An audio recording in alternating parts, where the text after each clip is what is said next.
어느 목사님이 인도에서 설교를 하게 되었습니다.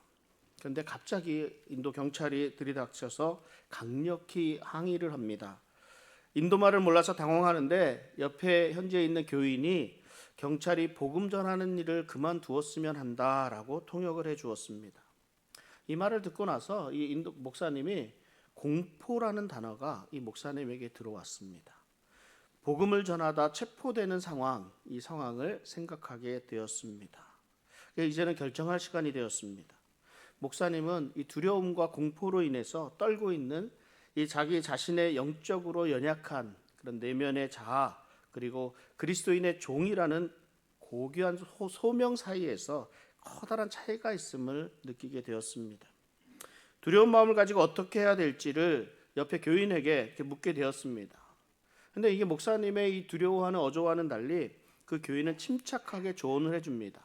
그리고 성경을 가리키면서 자기가 가진 성경에는 우리에게 멈추라고 명령하더라도 복음을 전하라고 가르치는 여러 구절이 있습니다.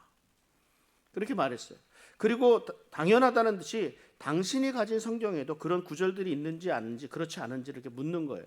그래서 이 교인의 말이 이 목사님의 가슴속 깊이 유리파편이 파고드는 것과 같은 그런 고통을 주었습니다.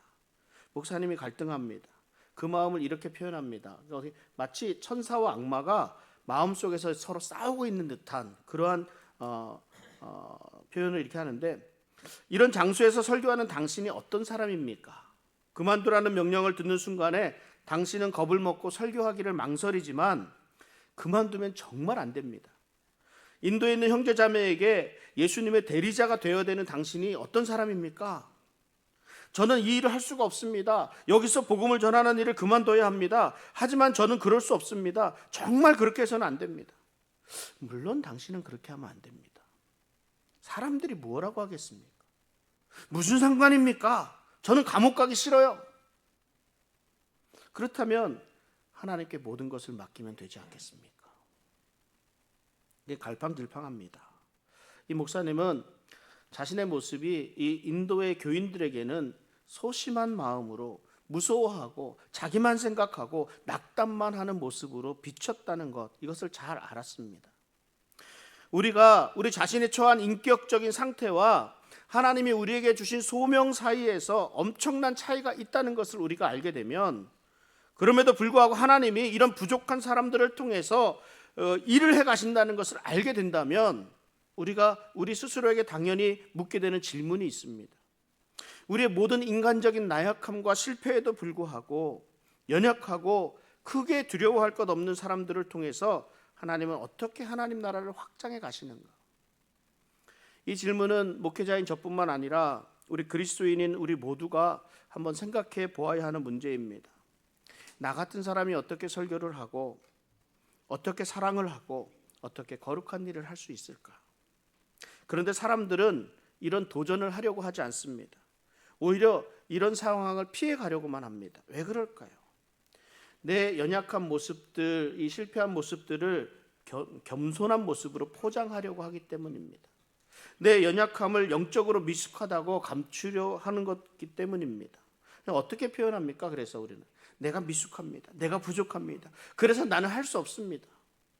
이렇게 말하면 겸손한 것 같지만 사실은 겸손과는 관계가 없습니다. 오히려 나는 믿음이 없습니다 라고 말하는 것과 같습니다. 이러한 대답은 하나님이 계시다는 것과 하나님이 우리를 위해 행하시는 일들을 믿지 못하는 그런 불신의 뿌리를 두고 있는 것일지도 모릅니다. 말로는 하나님이 하신다고 믿는다고 하지만 결과적으로는 믿지 않는 것이죠. 하나님이 하신 일로 믿지 않고 그저 우연히 되어진 일이라고 여기는 정도겠죠. 그런데 성도라고 하면서 우연히 된 일이라고 할 수 없으니까 믿기는 믿는다고 하는 거예요. 결국 믿음이 부족하기 때문에 교회와 다른 사람들을 섬기지 못하게 되는 겁니다. 그리고 사람들은 이 죄를 너무 과소평가합니다. 우리는 하나님의 백성으로 살기 위해서 내 힘으로 무엇인가를 이루어야 한다고 생각을 합니다. 그러나 내가 아무리 힘을 쓰고 아무리 노력을 하고 내 가진 모든 것을 다 쏟아붓는다고 해도 결국은 스스로 무너지게 되어 있습니다. 왜 그렇겠습니까? 죄가 가지는 힘이 더 크기 때문에 그렇습니다. 사단의 공격이 더 강하기 때문에 그렇습니다. 내가 혼자 감당할 수가 없습니다. 이것은 마치 우리를 주관하시는 하나님의 은혜가 없어도 내 자신의 소명을 성취할 수 있을 것이라는 이런 식으로 몇 주를 혹은 몇 개월씩 일하면서 과로로 자기를 소진합니다. 자신뿐만 아니라 배우자와 가족과 동료들과 이런들을 망가뜨릴 때까지 영적인 활동에 참여하느라고 눈꽃을 새가 없습니다. 이렇게 되니까 우리 삶이 혼란스러워지고 무질서해지기도 합니다. 이런 상황에서 또다시 질문을 하게 되는 거예요. 하나님은 어떻게 우리처럼 내 힘으로 무엇인가를 하려는 사람들, 그러나 힘에 부딪혀서 낙담한 사람들을 사용하실 수 있을까? 어떻게 우리 같은 죄인들을 통해서 하나님의 영광스러운 일을 감당하도록 하실까? 이런 질문을 하게 되는 겁니다. 아브라함을 통해 하나님의 일을 이루어 가시는 모습을 통해서 저와 우리 성도님들에게 주시는 하나님의 음성을 함께 나누고자 합니다. 창세기 16장 16절에는 이렇게 말씀합니다. 하갈이 아브라함에게 이스마엘을 낳았을 때에 아브라함이 86세였더라. 이스라엘의 조상, 믿는 자들의 조상인 아브라함이 자신의 부정한 생각으로 부정한 행위를 저지른 장면, 이 장면을 마지막으로 창세기 16장이 끝나게 됩니다. 아브라함이 하나님의 말씀에 불순종했던 데는 이유가 있었습니다. 당시 문화가 그랬습니다. 아내가 임신을 못하면 여종을 통해서 임신하는 것이 당연한 당시의 문화였습니다. 그래서 아브라함도 여종 하갈에게서 이스마엘을 얻었습니다. 그리고 아브라함은 하나님의 약속의 말씀을 믿었습니다. 무슨 말씀이에요? 창세기 15장 4절 5절을 보면 여호와의 말씀이 그에게 임하여 이르시되 그 사람이 네 상속자가 아니라 네 몸에서 날 자가 네 상속자가 되리라 하시고 그를 이끌고 밖으로 나가 이르시되 하늘을 우러러 뭇 별을 셀 수 있나 보라. 또 그에게 이르시되 내 자손이 이와 같으리라 말씀하셨습니다. 아브라함은 자신의 몸에서 상속자가 나와서 뭇 별을 셀 수 없을 정도로 많은 자손을 허락하시겠다는 하나님의 약속의 말씀을 이루고자 했습니다. 이 일이 이루어지기 위해서는 사라에게서 자식을 얻어야 되는데 현실적으로 이것이 불가능해 보였습니다. 그래서 여종 하갈에게 들어가서 관계를 맺고 아들을 낳게 되었습니다. 이 아들이 이스마엘입니다. 창세기 16장이 이렇게 끝이 났습니다. 창세기 16장과 창세기 17장 사이에는 13년이라는 시간이 있습니다. 아브라함이 하나님의 약속의 말씀을 믿지 못하고 행한 그런 부적절한 행동, 그 시간이 지났다 하더라도 잊을 수가 없습니다. 그럼에도 불구하고 하나님은 창세기 17장에서 아브라함을 탓하지 않았습니다. 오히려 하나님은 아브라함을 부르셨고 하나님의 백성을 대표하는 언약의 머리로서의 직책을 아브라함에게 맡기셨습니다. 하나님의 약속의 말씀을 믿지 않고 세상적인 방법과 생각과 방법을 찾았던 아브라함이었지만 하나님은 이런 아브라함을 믿음의 조상으로 세우셨습니다. 하나님이 아브라함과 사라에게 아들을 약속하신 후 20년이 넘는 세월이 흘렀습니다. 이러한 시간적인 지연을 아브라함은 견디기 힘들었을 것입니다. 우리는 기다리다 지쳐서 어쩔 수 없었다고 하면서 잘못된 선택을 합니다. 하나님의 말씀에 불순종합니다. 그리고 이 불순종은 하나님 때문이라고 생각합니다. 내 잘못이 아니라고 그 죄책감을 떨쳐버립니다. 하나님이 안 주시니까 어쩔 수 없지 않느냐, 이것이죠. 우리의 인내의 부족함이 불순종으로 그 모습을 드러냅니다. 하나님이 우리에게 약속하신 일은 반드시 이루어집니다. 그러나 우리가 그 때를 기다리지 못해서 내 생각과 내 경험, 내 세상의 방법들을 사용하고자 합니다. 그러면서 나는 뭐라 그래요? 나는 하나님의 교회를 생각한다고 합니다. 나는 하나님의 약속을 이루기 위한 행동이었다고 합니다. 안타까운 일이죠. 또한 아브라함의 나이가 보입니다. 아브라함은 더 이상 청년이 아닙니다. 그 나이가 아브라함이 이미 86세를 넘긴 상태였습니다. 아브라함은 오랫동안 기다려왔지만 아무런 징조가 보이지 않았습니다. 우리들 마음이 그렇습니다. 열심히 신앙생활 해왔습니다. 이 정도 순종했으면 이제는 조금 적당히 해도 괜찮지 않겠느냐, 이런 생각하면서 조금 긴 오랜 기간 휴가를 즐기면서 내 자신을 합리화하고 있지는 않습니까? 나는 할 만큼 했으니까 이제 다른 사람들이 하겠지. 내 할 일을 다른 사람들에게 미루고 있지는 않습니까? 우리가 불순종한 이 아브라함과 다를 바가 전혀 없다는 것입니다. 아무것도 없습니다. 저도 마찬가지입니다. 하나님이 우리 지난 몇 주간 동안 제 모습을 정확히 보도록 하셨습니다. 힘들지요. 어려웠습니다.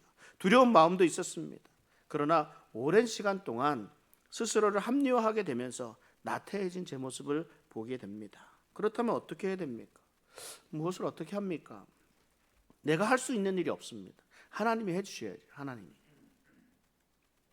하나님이 아브라함을 위해서 예비해 두신 것이 있었습니다. 하나님의 일을 이루기 위해서 자신의 생각으로 불순종했던 아브라함이지만 하나님은 아브라함을 믿음의 조상, 많은 민족의 아버지로 세우셨습니다.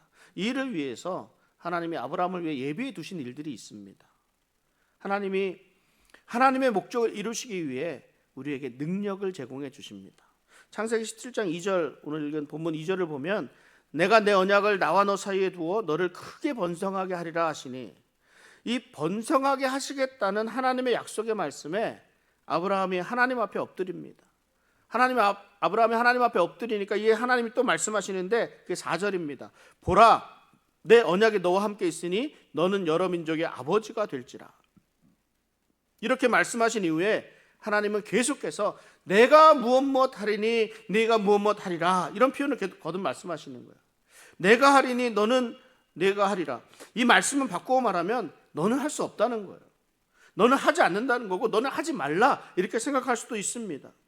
하나님의 주권적인 선포가 내가 하겠다, 내가 하리라, 이 말씀입니다. 야구장에서 투수가 공을 던지고 타자가 쳤는데 외야수랑 유격수 중간에 높이 공이 솟아올라요. 그럼 어떻게 됩니까? 중견수도 오고 유격수도 가고 이루수도 가고 세 명이 다 갑니다. 가면서 뭐라고 합니까?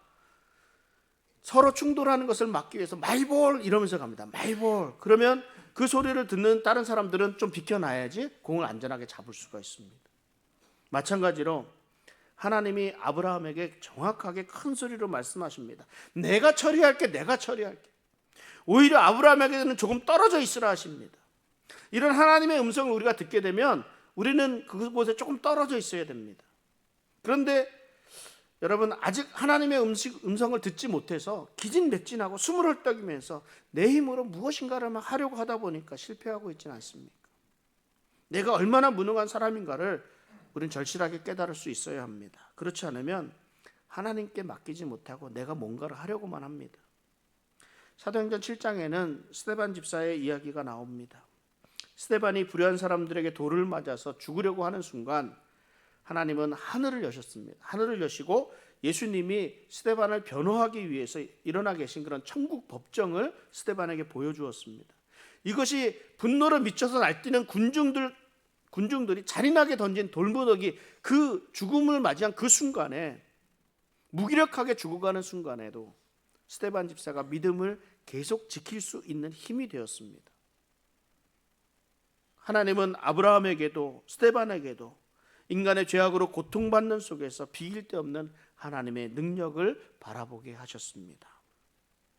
뿐만 아니라 신약에 와서는요, 세례 요한이 예수님에게 세례를 베풀 때, 예수님이 세례를 받으실 때 삼위의 하나님을 체험하도록 하셨습니다. 세례 요한은 앞에 예수님이 서 계신 예수님을 배웠고, 또 이는 내 사랑하는 아들이요 내 기뻐하는 자라 하시는 말씀하신 하나님의 음성을 들었습니다. 그리고 성령이 하나님이 하강하는 비둘기 형상으로 나타나는 광경을 목격했습니다. 여러분, 베드로와 야고보, 요한은 어떻습니까? 예수님의 변화되신 산 위에서 구름과 불과 연기로 나타나신 성령님을 보았고 하나님의 음성을 들었습니다. 이들이 모두 어떻게 됐습니까? 끔찍한 박해를 받아서 끝내 순교하면서도 지극히 연약하고 부족한 자신을 직시했을 것 아니겠습니까?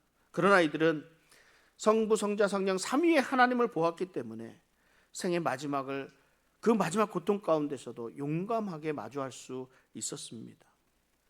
하나님은 하나님의 능력을 은혜롭게 나타내시며 당신의 연약한 종들을 격려하시고 감동시키면서 하나님의 일을 감당할 수 있도록 인도해 주십니다. 하나님은 지금도 낙심한 우리들에게 내가 하리라, 내가 하리라, 내가 할 것이다 말씀하십니다. 이 하나님이 하신다는 믿음은 우리의 부족함 속에서도 하나님의 일을 감당할 수 있는 능력으로 나타나는 줄 믿습니다. 또한 하나님은 하나님의 종들을 온전하게 할 수 있도록 완전히 변화시켜 주시는데 창세기 17장 1절에 보면 이렇게 말씀합니다. 아브라함이 99세 때에 여호와께서 아브라함에게 나타나서 그에게 이르시되 나는 전능한 하나님이라 너는 내 앞에서 행하여 완전하라. 하나님은 완전하십니다. 하나님이 완전하시니 우리도 완전합니다. 에덴 동산에서 타락하기 전 우리는 완전함으로 하나님께 순종하도록 창조되었습니다. 우리는 죄로 인해서 그런 완전함을 잃어버렸습니다. 그러나 그리스도 안에서, 그리고 오직 그리스도 안에서만 우리에게 완전함이 주어졌습니다. 제가 이 주어졌다는 표현을 쓰잖아요. 우리는 하나님이 주신 은혜를 통해서 하나님의 나라를 위한 목적에 따르고자 하는 그런 마음까지도 가지게 되었다는 말입니다. 하나님께서 주신 거예요. 하나님이 주신 은혜로 말미암아 우리의 삶의 목적이 완전히 바뀌었습니다. 창세기 17장 5절에 보면 이제후로는 내 이름을 아브람이라 하지 아니하고 아브라함이라 하리니 이는 내가 너를 여러 민족의 아버지가 되게 함이니라. 하나님은 아브라함의 모든 후손과 모든 세대와 아브라함의 집에서 태어난 모든 자와 돈으로 산 모든 자에게 관해 말씀하십니다. 이러한 새 언약의 말씀은 이전에 하나님이 아브라함에게 주셨던 하늘을 우러러 뭇 별들을 셀 수 있나 보라, 또 그에게 이르실 때 네 자손이 이와 같으리라 하신 말씀과 그 다를 바가 없는 거예요. 이제 아브라함은 자신이 다른 사람들에게 어떤 영향을 미치는지에 따라서 새롭게 정의가 되는데, 아브라함은 자신이 최초의 사람 아담에게 주어진 책임을 다시 맡아서 하나님을 사랑하는 자들이 세계에 넘쳐나게 하도록 세계의 복이 될 것이라는 말씀을 듣게 됩니다. 지금 아브라함은 하나님의 세계에서 이제 손님이 아니라 주인이 될 것이라는 말씀을 듣고 있는 겁니다. 예수님과 마찬가지로 여기서 아브라함이 받은 사명도 섬김을 받는 것이 아니라 섬기는 것입니다. 많은 사람을 위해 자기 목숨을 주는 것입니다. 하나님은 아브라함을 양을 치던 목자에서 하나님 나라의 목적을 이루기 위한 하나님의 종으로 만드셨습니다. 아브라함의 이름은 이제 아브라함이 될 것입니다.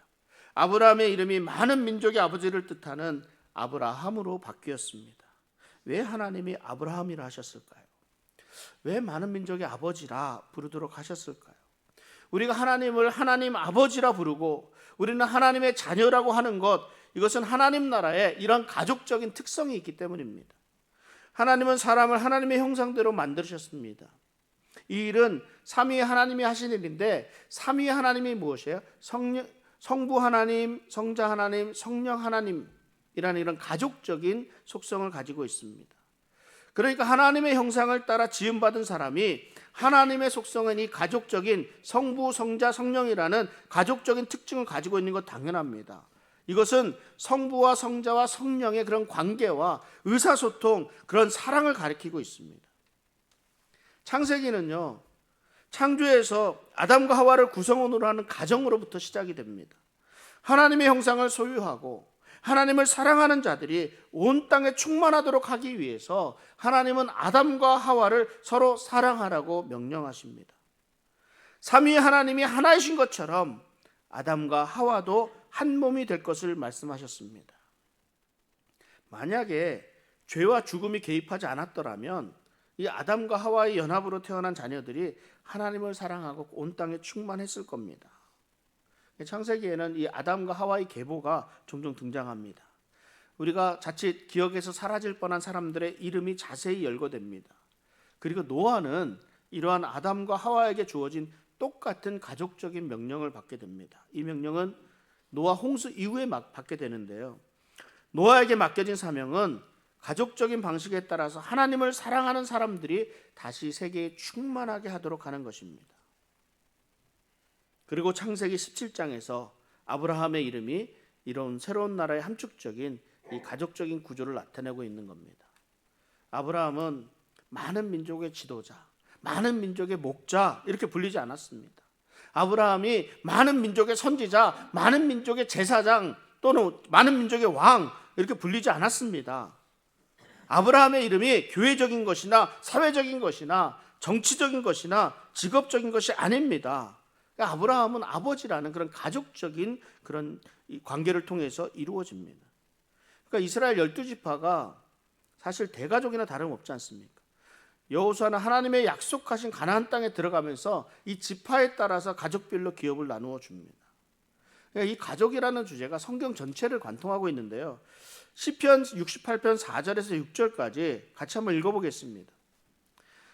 하나님께 노래하며 그의 이름을 찬양하라. 하늘을 타고 광야에 행하시던 일을 위하여 대로를 수축하라. 그의 이름은 여호와이시니 그의 앞에서 뛰놀지어다. 그의 거룩한 처소에 계신 하나님은 고아의 아버지시며 과부의 재판장이시라. 하나님이 고독한 자들은 가족과 함께 살게 하시며 갇힌 자들은 이끌어내사 형통하게 하시느니라. 오직 거역하는 자들의 거처는 메마른 땅이로다. 아멘. 이사야서 66장 13절에 또 이렇게 말씀합니다. 같이 한번 또 읽어보겠습니다. 어머니가 자식을 위로함 같이 내가 너희를 위로할 것인즉 너희가 예루살렘에서 위로를 받으리니. 하나님이 이 불순종하는 이스라엘 사람들을, 이스라엘 자손들을 안심시키시기 위한 이 감동적인 말씀들입니다. 신약 성경에서 예수님은 많은 형제들 중에 맏아들로 이렇게 나타나십니다. 그러니까 예수님은 우리를 형제라고 부르십니다. 그 형제라고 부르시기를 부끄러워하지 않으셨습니다. 우리를 양자로 삼으시고 새로운 가족으로 입양했습니다. 그래서 자신과 더불어서 공동적인 상속자, 공동 상속자로 삼으셨습니다. 예수님이 처음 기적을 베푸시던 가나안 혼인잔치가 있잖아요. 예수님이 마지막 그 자신의 구원 사역과 회복 사역을 끝마치실 때에도, 마지막 때에도 천국 잔치에 우리를 초대하셨습니다. 우리도 거기에 초대받아서 혼인잔치의 신부로 준비되는 그런 과정에 있습니다. 예수님은 성부 하나님이 성자 하나님을 향해 품으신 사랑이 우리 안에도 그대로 있기를 바라십니다. 요한복음 17장 21절부터 23절까지 제가 한번 읽어보겠습니다. 아버지여, 아버지께서 내 안에, 내가 아버지 안에 있는 것 같이 그들도 다 하나가 되어 우리 안에 있게 하사 세상으로 아버지께서 나를 보내신 것을 믿게 하옵소서. 내게 주신 영광을 내가 그들에게 주었사오니 이는 우리가 하나가 된 것 같이 그들도 하나가 되게 하려 함이니이다. 곧 내가 그들 안에 있고 아버지께서 내 안에 계시어 그들로 온전함을 이루어 하나가 되려 하려 함은 아버지께서 나를 보내신 것과 또 나를 사랑하심 같이 그들도 사랑하신 것을 세상으로 알게 하려 함이로소이다. 아멘. 우리 에베소서 5장 1절부터 2절까지 우리 한 목소리로 한번 또 읽어보겠습니다.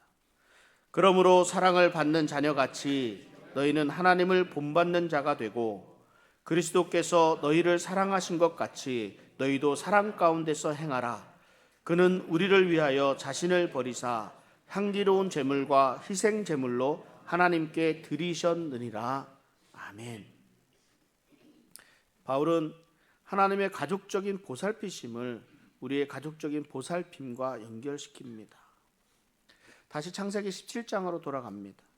하나님은 아브라함의 이름을 아브라함으로 바꾸어 주셨습니다. 많은 민족의 아버지라는 뜻입니다. 하나님의 나라는 언약 공동체의 범위 안에서, 심지어 그 범위 밖에서도 사람들을 가족으로 다루는 방식으로 이어진다고 단언합니다. 그러므로 하나님 나라는 가족적인 애정과 희생과 상호 헌신으로 세워지게 됩니다. 우리는 하나님을 아버지라고 부릅니다. 우리는 서로를 형제 자매라 부릅니다. 이 가족이라는 말입니다. 그런데 우리가 한 가족이라고 하면서도 화목하지 못하고 원한을 품고 있고 다른 신자들과 불화하고 서먹서먹한 관계에 있다면 우리가 하나님의 나라를 이루어가는 공동체라 할 수가 없습니다. 그래서 제 마음이 더욱 아프기도 합니다. 많은 성도들이 교회를 떠나는 모습을 지켜보는 마음이 너무나 아픕니다. 예수님을 닮아가는 공동체를 지향하고 있으면서도 이들을 사랑으로 품지 못했다는 죄의식이 저를 괴롭히기도 합니다. 하나님은 왜 이렇게까지 되었을까, 이것을 생각하게 하셨습니다. 아버지의 마음으로 자녀들을 양육하듯 해야 했는데 그러지 못한 제 자신을 또 보게 되었습니다.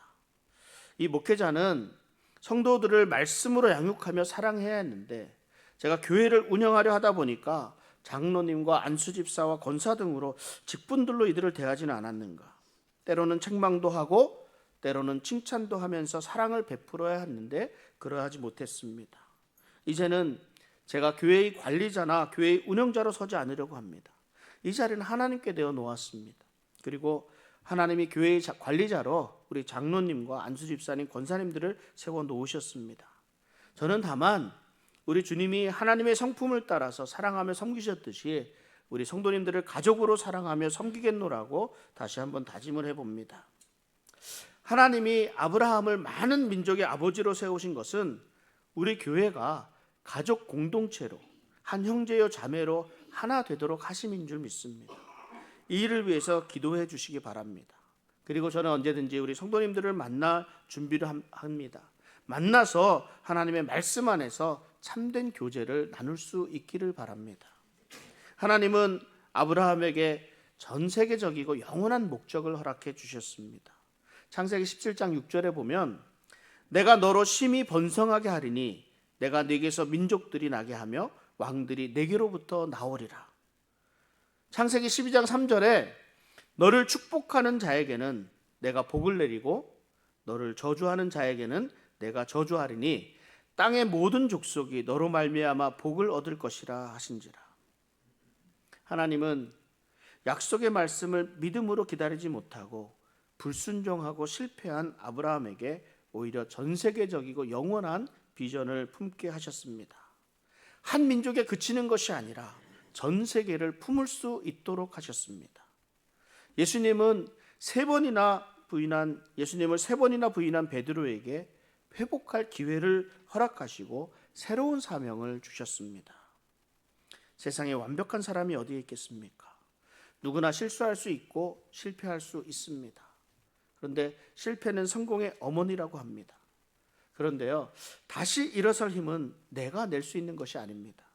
하나님은 실패한 아브라함을 일으키시고 아브라함이라는 새 이름을 주셨습니다. 언약의 공동체, 하나님 나라를 일으키는 시작이 되게 하셨습니다. 하나님, 저는 실패자입니다. 하나님, 우리는 실패자들입니다. 도와주세요, 하나님. 이렇게 하며 고백할 때 하나님이 우리에게 새로운 힘을 더하십니다. 하나님은 실패자를 도우시고 하나님은 저와 여러분들을 도우십니다. 하나님이 우리에게 주시는 내가 너희의 하나님이 되리라, 내가 하리라, 내가 이루리라 하시는 그런 확신의 말씀이 내 자신을 내려놓고 겸손히 주님 앞에 엎드려 믿음으로 한 해를 시작하는 저와 여러분들에게 주시는 큰 힘이 될 수 있기를 바랍니다. 이 시간 우리 함께 기도하도록 하겠습니다.